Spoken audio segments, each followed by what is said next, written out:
Shabbat Shalom, everyone. I hope this finds you well. This week's Parsha is Beshalach, which happens to be a Shabbat that we refer to as Shabbat Shira, the Shabbat of song. And this is in reference to Shirat Hayam, the song at the sea that Bnei Israel, the children of Israel, sing as they are freed from Egypt. So the beginning of this parsha, Bnei Israel is finally freed from Egypt. They're leaving, and they end up kind of stuck between Pharaoh, who decides that he doesn't really want to free Bnei Israel, and the Red Sea, the Sea of Reeds, Yam Suf. So Bnei Israel is standing at the edge of the Sea of Reeds, of Yam Suf, and we see Pharaoh and all of his chariots and army men racing towards Bnei Israel, and they're terrified. They cry out to Moses, why would you bring us out of Egypt to the desert where they're not graved in Egypt? Also, very poetic, beautiful language they're using there. Where they're not grazed in Egypt, that we should bring us out into the desert to die? Why are you doing this to us? And Moses says, God will deliver us. It's fine. Just don't do anything.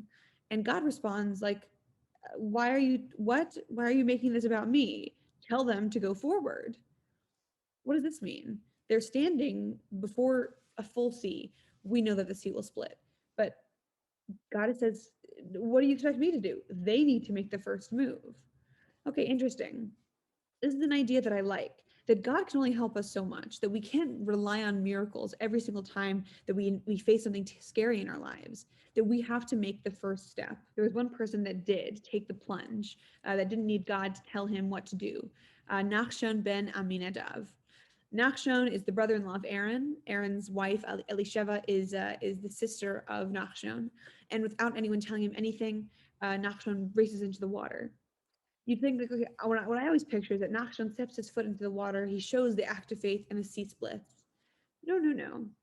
Our commentary tells us that Nachshon got all the way up to his nose and to his eyes. The water got all the way up here before the sea split. I don't know about you, but if I would take a foot in, okay, legs in, up to your belly button, up to your shoulders. I think when it got to my shoulders, I'd be like, okay, I have done my hishtadlus, I've done my proper effort. It's up to God from here. But no, Nachshon had the faith to stay and just go for it. So why did Nachshon have faith and the rest of Bnei Israel didn't? Well, firstly, how can we blame them? They've been in slavery for 210 years. Yes, they just saw 10 miraculous, crazy plagues, but who's to say that that is enough to redact all of those years of misery and trauma? When we're faced with a scary situation, how do we react? We don't know. Nachshon fought, and the rest of Bnei Israel maybe would have rather to take flight. But either way, Nachshon's merit, Nachshon's emuna, on his merit, the sea split. So Moshe stuck out his staff and the sea split, and Bnei Israel walked onto dry land. Crazy. So after the sea splits, everyone walks through, and we all start singing Shirat Hayam, the song at the sea. So the beautiful thing here is, how does everyone know the words? That's my question. Does everyone know the choreography? Does everyone know the tune? Like, you don't just suddenly we all know the words. Apparently, and they all did know the words, they all did know the choreography, and they all did know the tune. Apparently, all of Bnei Israel had just experienced this incredible spiritual situation, and therefore they were able to tap into this crazy level of spiritual frequency that they all were given this nevuah, this prophecy, to know all the words and know the choreography and know the tune. Something really beautiful is, we're told that Miriam was dancing with her timbrels. Miriam led the women dancing.